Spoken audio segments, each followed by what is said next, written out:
परमहंसास्वादितचरणकमलचिन्हमकरन्दाया भक्तजनमानसनिवासाय श्रीरामचन्द्राय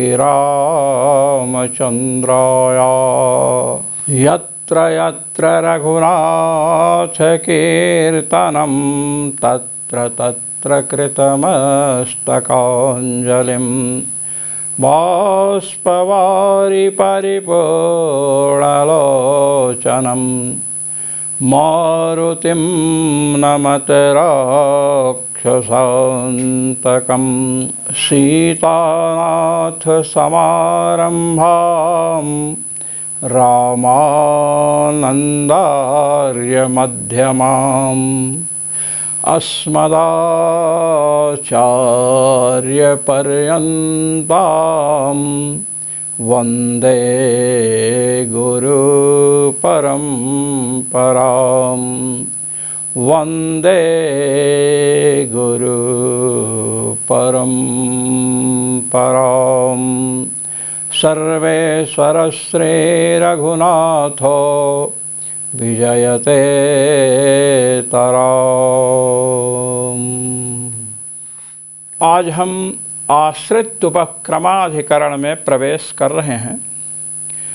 समानाचाश्रित्युपक्रमादमृतत्वं च नुपोष्य, चतुर्थ अध्याय के द्वितीय पाद का 7वां सूत्र है।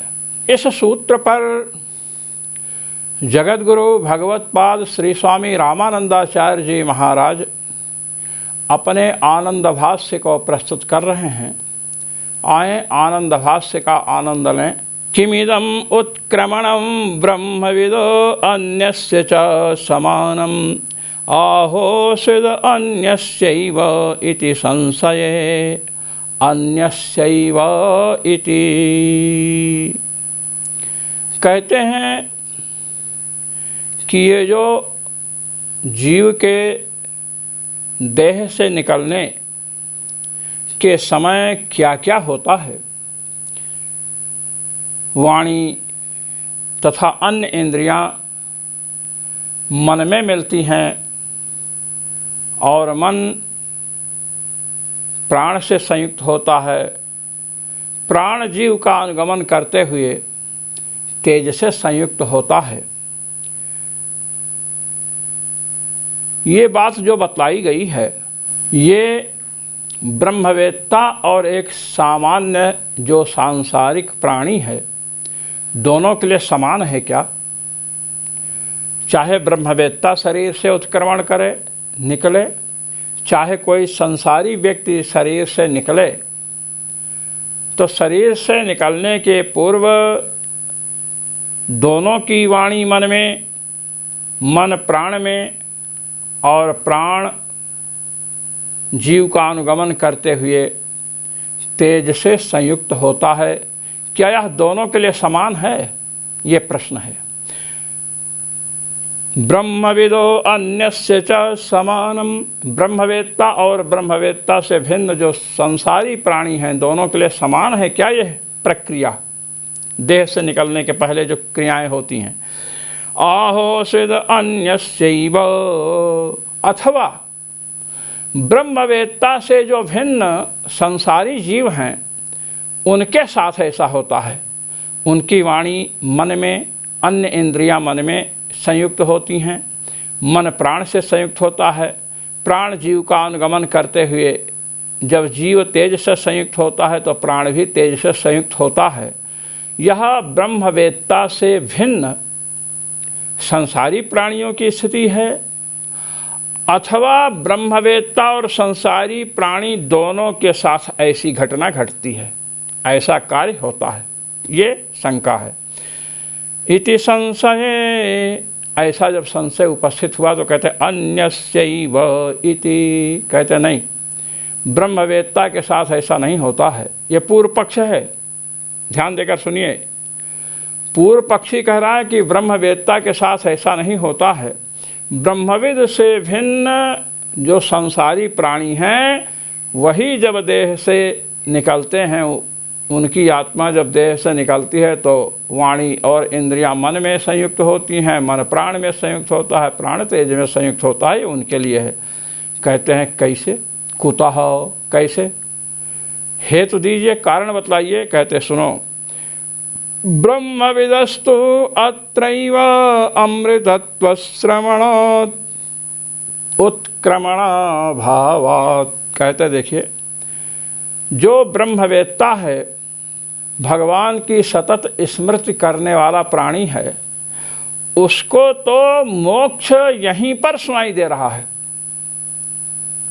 शरीर में स्थित है और वह मोक्ष को प्राप्त कर लेता है। अब जो शरीर में स्थित है, जो मोक्ष नहीं प्राप्त कर रहा है, ऐसे संसारी प्राणी के लिए यह उत्क्रमण की प्रक्रिया बतलाई जा रही है। क्योंकि ब्रह्मज्ञानी का उत्क्रमण नहीं होता, उसे तो यहीं पर मोक्ष प्राप्त करने की बात श्रुतियों ने कही है। क्या? तथा च श्रुति ही, श्रुति है इसी प्रकार की, अथ मर्त्यो अमृतो भवति अत्र ब्रह्म समश्नुते। काठकोपनिषद द्वितीय अध्याय के 6ठे खंड का है 14वां वाक्य है। अथ मर्त्यो अमृतो भवति, मर्त मरण धर्मा प्राणी जो है, भगवान की उपासना किया, ब्रह्म विद्या की उपासना किया तो अमृतो भवति, अविनाशी हो जाता है, अमृत हो जाता है, अमृत हो जाता है। सीधे अमृत का क्या अर्थ है ये आगे बताया जाएगा। अमृत हो जाता है। अत्र ब्रह्म समश्नुते, इस शरीर में ही ब्रह्म को प्राप्त कर लेता है, ये श्रुति है। तो ब्रह्मवेत्ता तो शरीर में रहते हुए ही ब्रह्म को प्राप्त कर लेता है। तो शरीर से जो उत्क्रमण की प्रक्रिया बतलाई गई है वह ब्रह्मवेत्ता से भिन्न संसारी प्राणी की है, ऐसा पूर्व पक्षी कह रहा है। अत्र विधीयते, भगवान भाष्यकार कहते हैं कि सुनिए, यहाँ पर सिद्धांत प्रस्तुत किया जाता है। भगवान बादरायण श्रुतियों का रहस्य प्रस्तुत कर रहे हैं। समानाचाश्रित्युपक्रमादमृतत्वं चानुपस्या, कहते हैं समानाचाश्रित्युपक्रमादिति, समाना समान है, ब्रह्मविदोप्याश्रित्युपक्रमादुत्क्रांति समानैव। कहते हैं ब्रह्मविद की भी जैसे संसारी प्राणी की उत्क्रांति यहाँ बतलाई जा रही है, ऐसे ब्रह्मवेत्ता की भी उत्क्रांति बतलाई जा रही है। और दोनों क्या हैं? समाना, आश्रिति उपक्रमात्, आश्रिति माने उत्क्रांति, आश्रित्युपक्रमादित्यस्य प्राङ्नाडी प्रवेशादित्यर्थः। आश्रित्युपक्रमात्, इसका आश्रित्युपक्रमात् का अर्थ क्या है? इसका तात्पर्य क्या है? नाड़ी, प्रांग नाड़ी प्रवेशात्, पहले नाड़ी में प्रवेश होता है। जब शरीर से जीव को निकलना होता है तो चाहे ब्रह्मवेत्ता हो चाहे संसारी प्राणी हो, जब शरीर से बाहर निकलेगा तो नाड़ी में प्रवेश होता है। ये आगे सब बातें स्पष्ट होंगी। नाड़ी प्रवेशस्तु ब्रह्मविदोपि गमने श्रूयते एव। कहते हैं नाड़ी में प्रवेश जो है ब्रह्मवेत्ता का भी होता है। ये भगवती साक्षात उपनिषद कह रही हैं। क्या कह रहे हैं? देखिए, काठकोपनिषद का वचन है, शतम चैका हृदयस्य नाड्यस्तासा मूर्धनभिनिसृतैका तयोर्ध्वमायन्नमृतत्वमेति विश्वन्या उत्क्रमणे भवन्ति। काठकोपनिषद द्वितीय अध्याय के 6ठे खंड का 16वां वाक्य है। कहते हैं शतम चैका हृदयस्य नाड्यः, हृदय प्रदेश में, हृदय की नाड़ी जो है, हृदय प्रदेश से निकलने वाली नाड़ियाँ कितने? शतम च एका, एक, शतम च एका, 101 नाड़ियाँ हैं। तासाम मूर्धानभिनिसृतैका, उन नाड़ियों से एक नाड़ी, उन नाड़ियों के 101 जो नाड़ियां हैं उनके मध्य एक नाड़ी ऐसी है जो मूर्धा यहाँ सिर में निकलती है, सिर के पास आती है। अब ये जो नाड़ी है सुषुम्ना नाड़ी है, पहले ध्यान रखना चाहिए, इसी का नाम सुषुम्ना है। तयोर्ध्वमायन अमृतत्वमेति, उसके द्वारा, तया ऊर्ध्वम आयन, उसके द्वारा जब ऊपर जाता है तो अमृतत्वमेति, तब मोक्ष को प्राप्त करता है। विश्वं अन्या उत्क्रमणे भवन्ति, अन्य नाड़ियाँ विपरीत फल को देती हैं। और भी नाड़ियाँ हैं ना, कोई नासिका में आ रही है, कोई आँख में आ रही है, कोई कान में आ रही है, कोई कहीं आ रही है, यही बता रहे हैं। इति नाड़ी प्रवेशः श्रूयते, ये नाड़ी का प्रवेश, नाड़ी में प्रवेश होता है, ये सुनाई दिया उपनिषद में। अब मूर्धा में आती है, सिर में आती है सुषुम्ना, तो ब्रह्मवेत्ता का गमन तो सुषुम्ना नाड़ी से होगा, कहते हैं 10वें द्वार का भेदन हुआ, इस सुषुम्ना नाड़ी से ब्रह्मवेत्ता का गमन होगा। और कोई नाड़ी नाक में आ रही, कोई आँख में, कोई कान में, तो इन मार्गों से जो जाते हैं वो ऊर्ध्वलोक प्राप्त करते हैं, उच्च लोक प्राप्त करते हैं, मुक्त नहीं होते हैं। ये नाड़ी में प्रवेश बतलाया गया सबका, चाहे ब्रह्मवेत्ता हो चाहे संसारी प्राणी हो। ब्रह्म विद्या नहीं है जिसके पास, वो सुषुम्ना नाड़ी से ऊपर गमन नहीं करता है, अन्य नाड़ियों के द्वारा उसका गमन होता है। बृहदारण्य के चा, कहे बृहदारण्य को उपनिषद में ये बात और स्पष्ट कही गई है। कहे क्या कहते सुनिए, तेन प्रद्योतेन स आत्मा निष्क्रामति, चक्षुषो वा मूर्ध्नो वा अन्येभ्यो वा शरीर देशेभ्यः, तेन प्रद्योतेन एष आत्मा निष्क्रामति, प्रकाशमयी हो सुषुम्ना नाड़ी जो है, उससे ये आत्मा निष्क्रमण करता है, अथवा चक्षु से निष्क्रमण करता है। अब संसारी प्राणी चक्षु से निष्क्रमण किए, मूर्धनो व, ये आत्मा जो निकलेगा मूर्धनो व, मूर्धा से निकलता है। अब सुषुम्ना नाड़ी आई है तो उससे निकलेगा, दोनों की एक वाक्यता करनी पड़ेगी। काठकोपनिषद और बृहदारण्यकोपनिषद की एक वाक्यता करेंगे, उसमें बताया ना 101 नाड़ियाँ हैं, एक नाड़ी ऊपर जाती है मूर्धा से, अन्य नाड़ियाँ चक्षु इत्यादि देशों में जाती हैं। तो इससे तया ऊर्ध्वम आयन अमृतत्वमेति, जो सुषुम्ना नाड़ी से निकल रहा हो अमृतत्व को, मोक्ष को प्राप्त करता है। बृहदारण्यकोपनिषद में यही बात कही गई कि नेत्र से निकलता है, मूर्धा से निकलता है, तो नाड़ी से। काठकोपनिषद में बताया गया कि नाड़ी से जाता है, जो ये है ना, तया ऊर्ध्वम आयन अमृतत्वमेति, ऊर्ध्व भाग से निकलता है। अब कोई नेत्र से निकलता है, कोई नासिका से निकलता है, कोई श्रोत्रेंद्रिय से निकलता है, कोई मल द्वार से निकलता है, कोई मूत्र द्वार से निकलता है। अधो मार्ग से निकलेगा तो उसकी दुर्गति होती है, निम्न योनियों में जाता है, यही बता रहे हैं।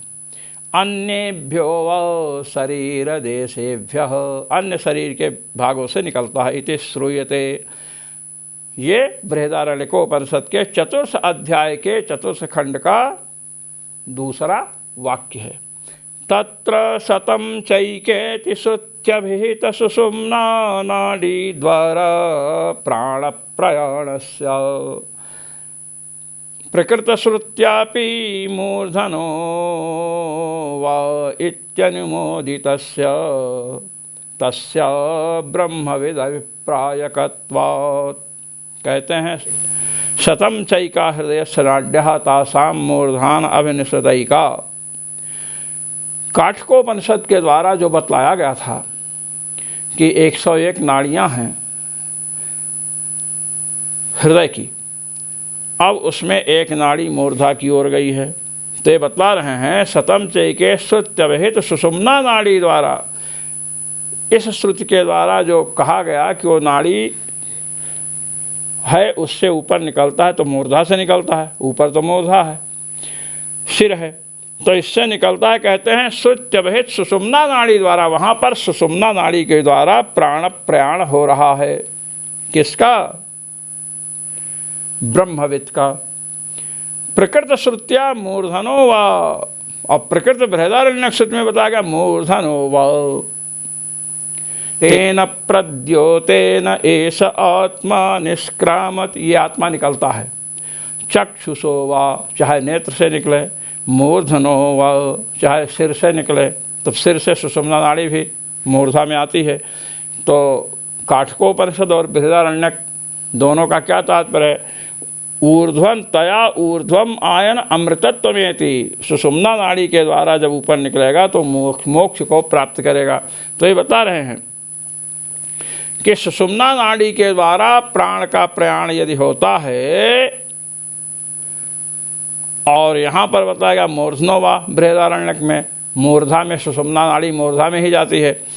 तो कहते हैं ये ब्रह्मवेत्ता के लिए कहा गया है। सिर से निकलता है, दशम रंध्र दशम द्वार का भेदन होता है यहाँ, और सुषुम्ना नाड़ी यहाँ से है। तो सुषुम्ना नाड़ी से निकलेगा कौन? ब्रह्मवेत्ता, जो सतत भगवान की स्मृति करता है, वो निकलेगा। वही कहते हैं ब्रह्मवेद अभिप्राय कत्वात्, ब्रह्मवेत्ता के अभिप्राय से मूर्धनो वा बृहदारण्यक में कहा गया, और काठकोपनिषद में तया ऊर्ध्वम आयन अमृतत्वमेति, 101 नाड़ियों में एक नाड़ी सुषुम्ना नाम की नाड़ी ऊपर जाती है, और इससे जीव निकलता है तो अमृतत्व को प्राप्त करता है। कहे अब चक्षु के द्वारा निकलता है, घ्राणेन्द्रिय के द्वारा निकलता है, नासिका से, मल द्वार से, मूत्र द्वार से भी निकलता है। कहते हैं चक्षुरादिभ्यः चक्षुरादिभ्यः प्राणगतिस्त्वन्याभिप्राय इति गम्यते। चक्षु से निकला, नेत्र से, घ्राणेन्द्रिय से, नासिका से निकला आत्मा, श्रोत्रेंद्रिय से निकला, मुख से निकला, मल द्वार से निकला, नीचे से निकला, मूत्र द्वार से निकला। तो इन देशों से निकलता है। तो एक कौन है? ये ब्रह्मवेत्ता की बात नहीं कही गई, क्योंकि ब्रह्मवेत्ता को ब्रह्म विद्या का फल मोक्ष मिलना है, तो वो तो मूर्धा से निकलेगा, सुषुम्ना नाड़ी से निकलेगा, तभी मोक्ष को प्राप्त करेगा। उनसे ब्रह्मज्ञानियों से भिन्न जो संसारी प्राणी हैं, वे नेत्र से, नासिका से, मुख से, कान से, मूत्रेंद्रिय से, मल विसर्जन इंद्रिय से निकलते हैं। ये संसारी प्राणियों को विषय करके बात बतलाई गई है। अथमर्चो अमृतो भवति अत्र ब्रह्म समश्नुते इत्यस्य का गतिरित्यत आह अमृतत्वं चानुपोष्य इति। कहते हैं पहले शंका की गई थी पूर्व पक्षी के द्वारा कि यहाँ पर जो उत्क्रमण बतलाया गया है वह संसारी प्राणियों का है, ब्रह्मवेत्ताओं का नहीं है।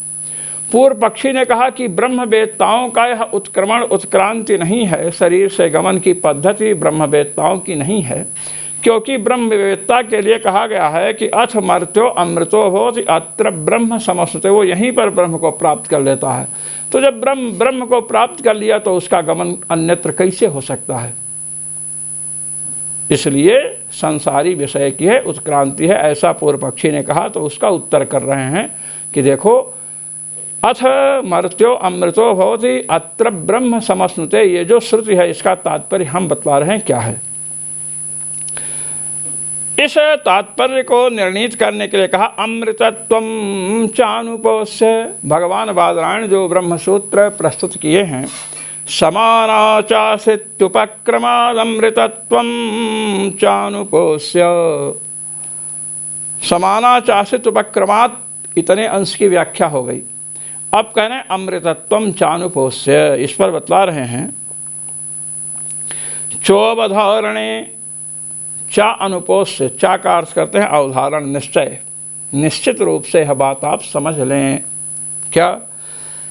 करण कलेवरादि संबंध वेलायाम एव उत्तर पूर्वाघयोर्यस्त्यागः स एव मृत पद व्यपदेश्यः।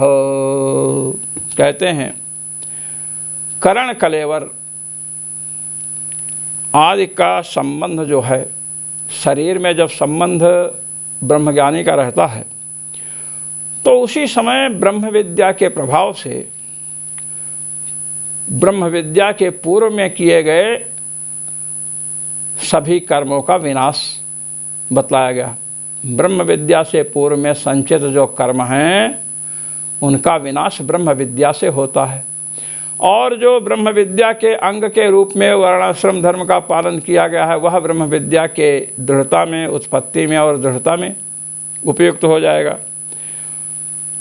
और ब्रह्म विद्या की निष्पत्ति होने के बाद उसके जो क्रियमाण कर्म हैं, जिन कर्मों को करता है, उन कर्मों से उसका असंश्लेष होता है, संपर्क नहीं होता है। तो जिन कर्मों से संपर्क नहीं होता है उन्हीं कर्मों को उसके सुहृद लोग ले लेते हैं। जो पुण्य कर्म हैं वे सुहृद लोग ले लेते हैं, और जो प्रमादवशात पाप कर्म हो गए हैं उनको दुश्मन लोग लेते हैं, वैरी लेते हैं, अमित्र शत्रु लेते हैं। तो बतला रहे हैं कि करण कलेवरादि संबंध के समय, जिस समय करण कलेवर का, करण इंद्रियां, कलेवर शरीर, शरीर और इंद्रिय का संबंध ब्रह्मज्ञानी से है, उस समय उसके पूर्व के पापों का विनाश ब्रह्म विद्या के प्रभाव से हुआ, और ब्रह्म विद्या के उत्पत्ति के बाद होने वाले पापों का असंश्लेष होता है। स एव अमृत पद व्यपदेश्य, ये जो पूर्वोत्तर अघ का असंश्लेष और या पूर्व और उत्तर अघ का जो त्याग हुआ है, एक पूर्व अघ का पूर्व पाप का त्याग हुआ है, उनका विनाश होने से छूट गए, और उत्तर अघ का असंश्लेष हुआ है, असंस्पर्श हुआ है। तो पूर्वोत्तर अघ का जो त्याग है, पूर्वोत्तर पाप का जो त्याग है, वही यहाँ अमृत पद से कहा जा रहा है। अथ मर्त्यो अमृतो भवति, मरण धर्मा प्राणी अमृत हो जाता है, पूर्वोत्तर पापों से मुक्त हो जाता है। दुख हेतु भूतस्य अघस्य विनाशे दुखानुभवा भावाद अमृतत्व प्राप्तिरेवेति भाव। कहिए तो बड़ा उल्टा सुल्टा अर्थ कर रहे हो। कहते नहीं, सुनो ध्यान से सुनिए।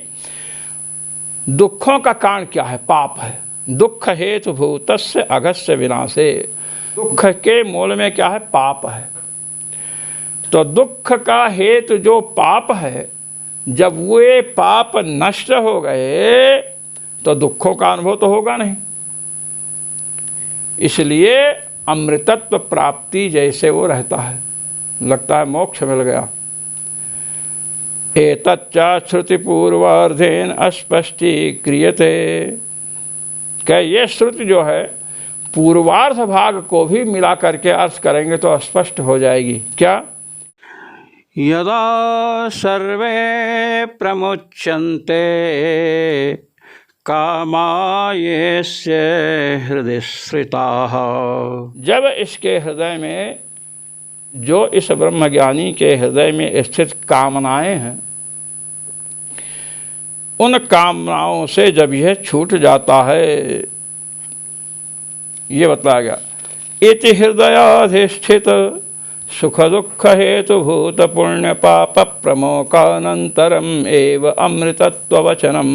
कह देखिए, अथ मर्त्यो अमृतो भवति अत्र ब्रह्म समश्नुते, ये जो श्रुति आप बतलाए हैं, इसके पहले की श्रुति है यदा सर्वे प्रमुच्यन्ते कामायेस्य हृदय श्रिताः। उसके पहले बताया गया कि जब इसके हृदय में स्थित सभी काम, दुर्वासनाएं, सुख की लिप्सा इत्यादि सब कुछ छूट जाते हैं, पाप इत्यादि छूट जाते हैं, तो फिर ये अमृत हो जाता है। अमर जैसे मोक्ष सुख के समान सुख प्राप्त करता है। तो सुख और दुख का हेतु क्या है? सुख का हेतु क्या है? पुण्य है। पुण्य होगा तो सुख होगा। और दुख का हेतु क्या है? पाप है। तो सुख दुख का हेतु जो पुण्य और पाप है, उससे जब मुक्ति मिल गई, उसके बाद बताया गया है अथ मर्त्यो अमृतो भवति। सुख दुख से छूटने के बाद, सुख दुख का कारण जो पाप और पुण्य है, उससे छूटने की चर्चा करके कहा गया अथ मर्त्यो अमृतो भवति अत्र ब्रह्म समश्नुते। अथ मर्त्यो अमृतो भवति, मरण धर्मा प्राणी अमृत हो जाता है। अमृतत्व का जो बोध कराया गया, वो पुण्य और पाप सबके विनाश की बात कराया गया है। अत्र ब्रह्म समश्नुते कह रहे हैं श्रौतस्य अत्र इत्यादि वाक्यस्य। कह श्रौत जो है अत्र ब्रह्म समश्नुते, उसका भी हम अर्थ समझा रहे हैं आपको। ब्रह्म विदो विद्या समये कर्मक्षयानंतरम विमुक्ति दशायाम योयम ब्रह्मानुभवस्तं प्राप्नोति इत्यर्थः। तं प्राप्नोति इत्यर्थः कहते सुनिए, ब्रह्मवेद जो है, जो ब्रह्मवेत्ता है, जिसने भगवान की सतत स्मृति संपन्न कर ली है, संपादित कर ली है, अब भगवत स्मृति रूपा जो ब्रह्म विद्या है उससे पूर्व पुण्य और पाप का नाश हो गया और बाद में होने वाले पुण्य और पापों से असंश्लिष्ट हुआ। तो कह रहे हैं कर्मक्षयानंतरम, जब इस प्रकार के कर्मों का क्षय हो गया तो विमुक्ति दशायाम यो ब्रह्मानुभवा, मुक्तावस्था में जो ब्रह्म का अनुभव होता है उस अनुभव को ये प्राप्त कर लेता है। शरीर रहते ही उससे सब अनुभव होने लगते हैं। प्रतिपादितं चैतद्विस्तरेण जन्मादिसूत्रे इत्यत्र संक्षेपः। कहते ये सब बातें जन्माद्यतः इस सूत्र में विस्तार से प्रतिपादित किया गया है मेरे द्वारा, इसलिए यहाँ पर संक्षेप में बतला रहे हैं। सुषुम्ना नाड़ी से ही ब्रह्मवेत्ता का ऊर्ध्वगमन होता है। जो सुषुम्ना नाड़ी सिर से ऊपर जाती है, तो ब्रह्मवेत्ता के विषय में जो यह शंका की गई थी कि अत्र ब्रह्म समश्नुते, शरीर में ही ब्रह्म को प्राप्त कर लेता है, तो ऐसी बात जो कही गई उसका तो अर्थ कर दिया गया। बृहदारण्यकोपनिषद के 4th अध्याय के 4th ब्राह्मण के 8वें मंत्र में अणुः पंथा विततः पुराणो मंस्पृष्टोन्वित्तो मयैवा तेन धीरा अपि यन्ति ब्रह्मविदः स्वर्गं लोकमित ऊर्ध्वं विमुक्ताः। इस श्लोक में तेन धीरा अपि यन्ति ब्रह्मविदः, उस मार्ग से ही, सुषुम्ना रूपी जो मार्ग है उस मार्ग से ही ब्रह्मविदः अपि यन्ति, ब्रह्मवेत्ता लोग जाते हैं, यह बात कही गई। जब यह सिद्ध हो गया कि सुषुम्ना नाड़ी से ब्रह्मवेत्ता जाते हैं, यह भगवती बृहदारण्यक उपनिषद कह रही हैं, तो अत्र ब्रह्म समश्नुते का यह अर्थ लगाना कि इस शरीर में ही भगवत प्राप्ति हो जाती है, यह नितांत मिथ्या है। और दूसरी बात, इसका अर्थ है कि इसी शरीर में उसे ब्रह्म का अनुभव मुक्ति दशा के समान होने लगता है। इसलिए ब्रह्मवेत्ताओं का सुषुम्ना नाड़ी से भगवत लोक गमन होता ही है, यह विनिर्णीत हो चुका है। ये आश्रित उपक्रमाधिकरण में अभी 6 सूत्र हैं। 6 सूत्रों का आनंद भाष्य का व्याख्यान पूर्ण होने के बाद यह आश्रित उपक्रमाधिकरण पूर्ण होगा। इसमें बहुत महत्वपूर्ण बातें बतलाई गई हैं। ओम पूर्णमदः पूर्णमिदं पूर्णात् पूर्णमुदच्यते पूर्णस्य पूर्णमादाय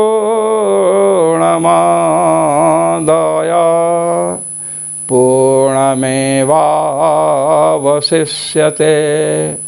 ओम शांति शांति शांति।